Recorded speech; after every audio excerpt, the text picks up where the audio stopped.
Good morning, ladies and gentlemen, David here, and welcome back to another video. And this one, I'm sure is going to be a fun one because it's an idea that I never came up with in almost 5 years of YouTube. And the idea I stole from Atlus themselves, and it's going to be about their Easter eggs. So basically, a few days ago, on their official Twitter, they tweeted something that I was, scrolling down on Twitter and I saw this. So, what's your favorite Atlus Easter egg? But there's a bunch of replies, and it showed a lot of very interesting Easter egg and Atlus releases, both for SMT, Persona, but also a lot more. So, what I want to do today is I want us to look at some of my favorites. So I went through all the comments, I did a little bit of research online, and I came up with my own as well that I could remember from certain Atlus games. And Atlus loves to do Easter eggs, y'all, because there's so many of them. And today I have roughly 10, a little bit more than 10 that I want to show you guys, go one by one as to what is the Easter egg and which game it is and what does it allude to. So let's get right into it, but please comment with your own Easter egg because there's a bunch more that I didn't talk about in today's video. So make sure you comment with your favorite. I'll be very curious to hear what you guys have to say. Alright, so the first one that I want to show is a little bit obvious. Some of them are very niche. I'm sure that some of them I learned myself while doing research, right? And I didn't know they were a thing. Some of them are obvious. This first one is an obvious one, but I love it. So I definitely wanted to point it out. And it's the Hermit social link in Persona 3.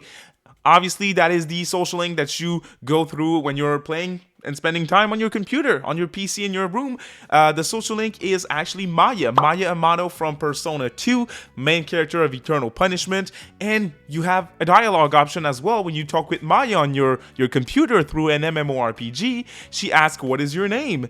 And you can reply with Tatsuya, the main character of Persona 2 Innocent Sin. So this duo I love so much. I don't know, can you guys see them? They're right there here on the shelf. I have an Android for Maya and one for Tatsuya. Big fan of these two characters and Persona 2 in general. So this social link was right up my alley. Now it's debatable whether or not the social link itself is really good.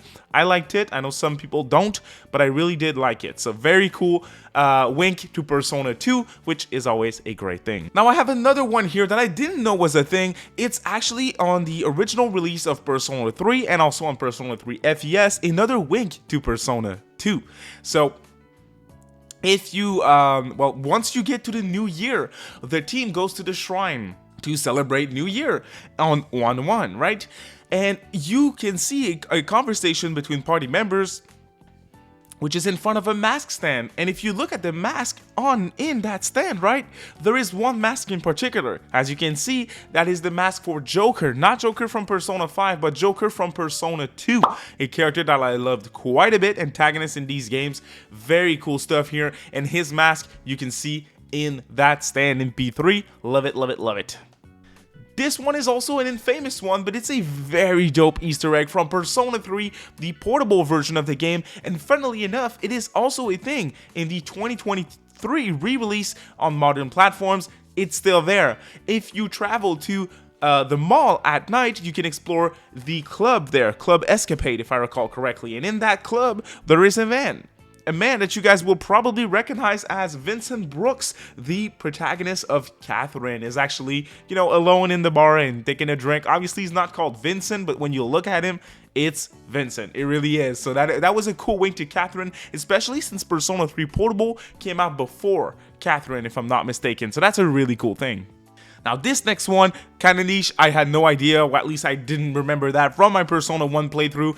If you play Persona 1, doesn't matter whether you play Megami Bunroku Persona, Revelations Persona, or Shin Megami Tensei Persona on PSP.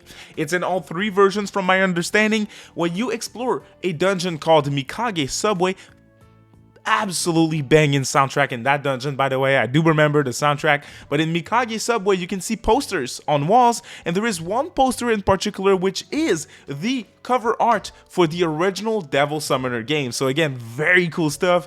Niche game being teased and as an Easter egg in another niche game. Freaking awesome. I love these little winks to previous releases. That's always a good in my book. This other one is also an Easter egg that is fairly obvious, it's in Persona 5. When you travel into subway stations, you can see a lot of posters, and there's one that you certainly recognize, right? It's Rise Kujikawa, the idol from the investigation team in Persona 4. She has poster for a concert that she's doing in the subway station of Persona 5. Really cool.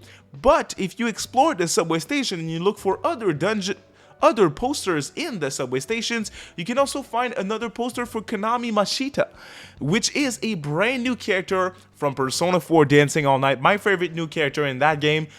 So that is also a very cool wink to a spin-off for Persona 4 Dancing that came out near the same time, if I'm not mistaken. So really cool stuff. Now this next one is more niche, but it's really cool. It's really cool. Atlus owns an IP called Snowboard Kids. I don't know if you guys have heard of Snowboard Kids before, but there's an N64 game which was released in the West. It's a snowboarding game. How do you want me to describe it? It's a snowboarding game. But what am I going to say here? There is one game in the Snowboard Kids series. It's called SBK Snowboard Kids. That is a Japan exclusive Nintendo DS title. And if you progress enough through the game, from my understanding, it's kind of late game as well, you can unlock and race down the hill against a certain character. A certain character that you all know and love. Jack Frost himself is playable in Snowboard Kids, and that's really cool. If you beat Jack Frost in a race, you can now snowboard down the hill as Jack Frost himself, the He-Ho Man. That is really cool. Jack Frost is still, to me, the mascot of Atlus, more than Joker or anything. It's still Jack Frost in my heart, so that was a really cool wink, and I knew about this Easter egg. I do remember seeing some sort of screenshot somewhere of Jack Frost on a snowboard, and I was like, well, what the hell is this? I need to see more.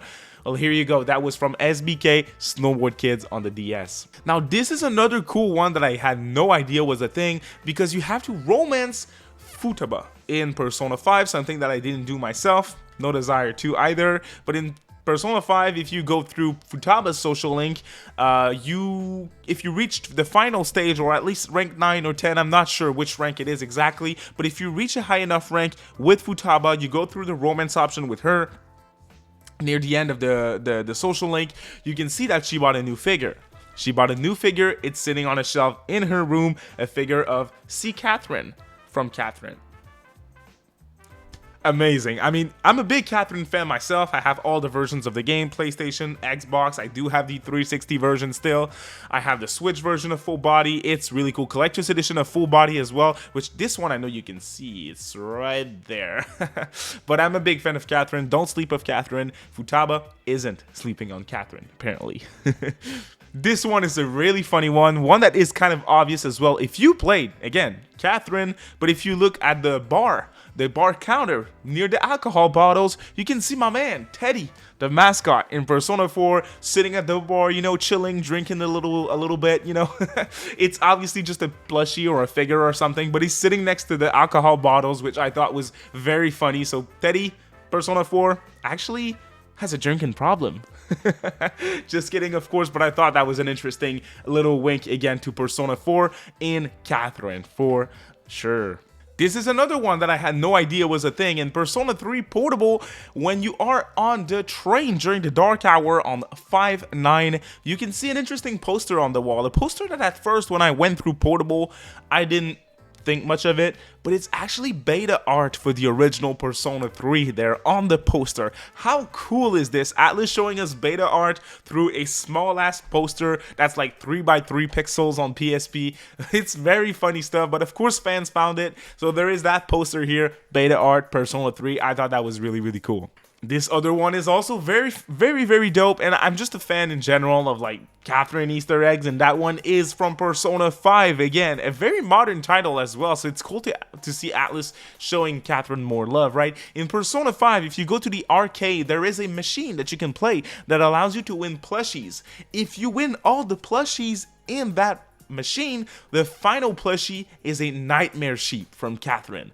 Very cool stuff. The sheepmans, you know, that in Catherine that are climbing with you, you can see them in that machine as plushies, and you can earn yourself your own plushie if you decide to go through the mini game again. So I thought that was really cool, and I had, again, no idea that this was a thing because I didn't go through all the machine games in Persona 5. So really cool stuff. Now this final one, I cannot believe I didn't notice myself when playing the game. this is my favorite Easter egg of today's video, and I don't know if you guys knew about this one, but it mentions one of my favorite character in Persona 3 is getting mentioned by one of my favorite character in Persona 4, and that would be Nanako Dojima. At one point in Persona 4, she mentions Akinari's book from Persona 3. So Akinari is a social link in Persona 3. Dude is like, has health issues, severe health issues. He's on the verge of dying, and he writes a book, has his final words basically. And his book is very important in that social link. It features a pink alligator, and as you can see here, Nanako mentions a book with a pink alligator, which I thought was so cool. Both these characters are delightful. They're like they're very attaching. I like both of these characters quite a bit, and I can't believe that when I played P4, this didn't cross my mind. I didn't notice that. So when I read that, it was probably a reply from someone on the Atlus tweet that I showed y'all before. I was blown away. I was like, wow, how cool is this? Like, cute Nanako, you know, talking about Akinari. That's freaking awesome. I know Akinari would be delighted to see this, basically. That's really, really cool. So what are you guys' favorite Easter egg for Atlus games? Most of these were Catherine, Persona, you know, Snowboard Kids. If you would like to see more of these videos, make sure you drop a comment and tell me. But I'm very curious about your own Easter eggs, because I know I'm going to learn some more here. So thank you so much for watching today's video. I appreciate y'all. Bye.